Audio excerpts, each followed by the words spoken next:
The Smasher or the Basher? If you're in the market for a small-scale RC monster truck for some outdoor or indoor fun that won't break the bank, the FMS FCX24 Smasher and the FMT24 Colorado are two options you'll likely be considering. Which one should you buy? Well, hopefully I can help you answer that.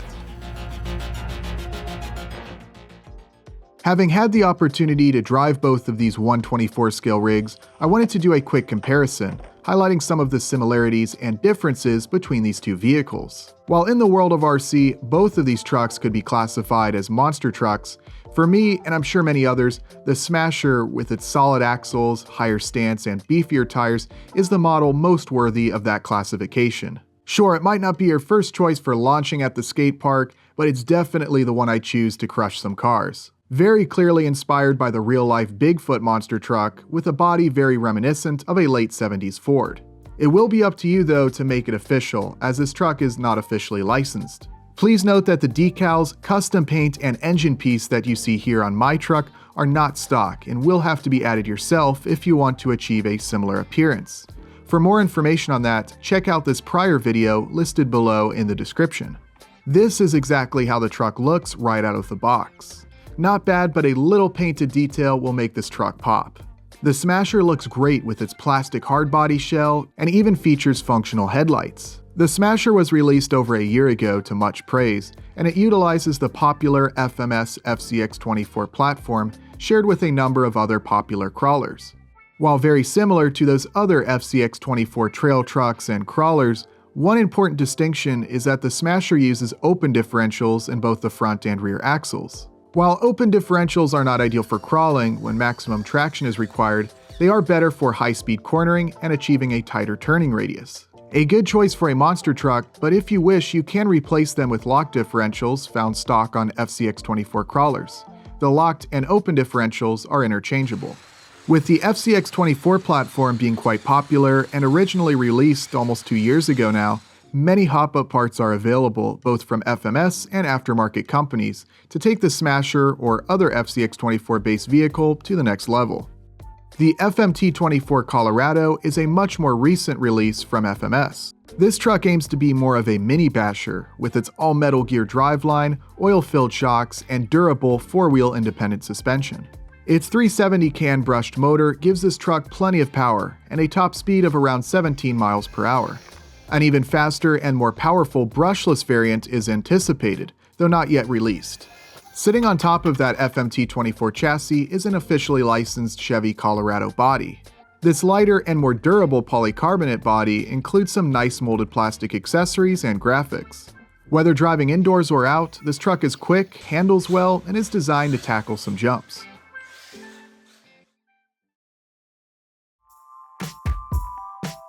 Both of these trucks are 24 scale and about the same size, with the precise dimensions on screen now. The smaller size makes these trucks better suited for indoor driving if desired.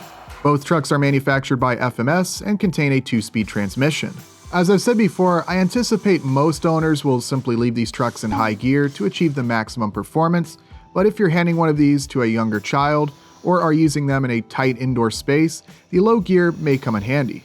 On the FCX24 Smasher in particular, that 2-speed transmission may come in handy if you decide to modify the Smasher into more of a crawler or mud truck, as some buyers choose to do. Similar electronics and 3-channel transmitters are used. Both trucks come completely ready to run and are similarly priced at around $150 US. LiPo batteries for the trucks are included, with the FMT24 Colorado including a larger 900 mAh battery to feed its larger motor. Of course, it really depends on how you drive, but at the end of the day, both trucks seem to have fairly similar runtimes using the stock battery, generally well exceeding a half hour. The driving experience of each might be quite different, but of course both are very fun to drive.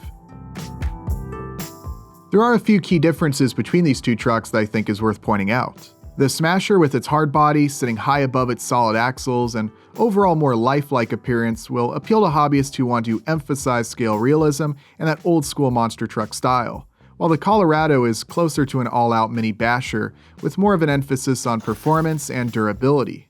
The acceleration and top speed of the Smasher can be enhanced with a higher speed motor, either choosing one sold by FMS or an aftermarket supplier. It's great to have that as an option, though it will require you to install the motor yourself. Out of the box though, the FMT24 Colorado has a lot more pep thanks to its larger motor.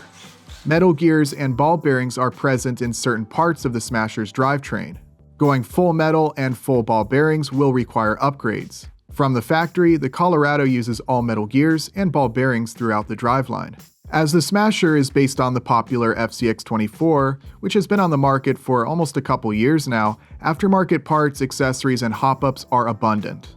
The FMT24 platform, on the other hand, being a much more recent release, doesn't seem to have the same abundant supply of hop-ups and aftermarket parts, though that could certainly change in the future. As far as replacement parts when things break, FMS has got you covered with both the FCX24 and FMT24, with prices seemingly pretty reasonable. At the end of the day, it just comes down to what you're looking for in a 24-scale RC monster truck: wheelie-popping performance right out of the box, or a more lifelike hard-body classic solid-axle rig. I only have experience with these two models, and while both are quite unique, there are some other mini bashers and monster trucks on the market that may be worth some consideration. While many other mini bashers seem to be at least a little larger than the FMT24, trucks like the new 1/18 scale Arrma Granite Grom Mega or the 1/16 scale MJX products might be worth a look. There don't seem to be as many options that really compete with the Smasher, at least that I can find. One though that might be considered competition would be the Charisma MSA 1MT 124 scale monster truck. I do like the lack of portal axles on that truck, which I think looks a little more accurate, but I think the Smasher's much better looking hard body and wheels help justify its slightly higher price. Again though, I have no experience with those trucks, but if you have some experience with them, let us know in the comments.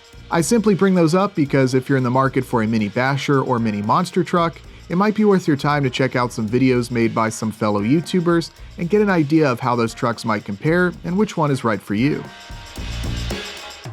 Whether you choose the FMT24 Colorado or FCX24 Smasher, there's no wrong answer. Both are impressive little rigs, and it's great to see the 124 scale market expand with the addition of these two platforms. While in many ways similar, they're also quite distinct and will appeal to different subsets of the RC hobby. I posted a poll last week, and it seems you guys really love the Smasher, and I can certainly see why. To me, it's really the true monster truck of the two, and it's hard to top that old school body. As far as value though, out of the box, I think the FMT24 might have the slight edge when it comes to the driving experience. It's got the all-metal driveline and higher speed motor. From a stock performance standpoint, it's the one to get. No matter which one you choose, I hope you found this video helpful and it gives you a quick comparison between these two models. Feel free to leave your thoughts or questions below in the comments, and as always, thanks for watching.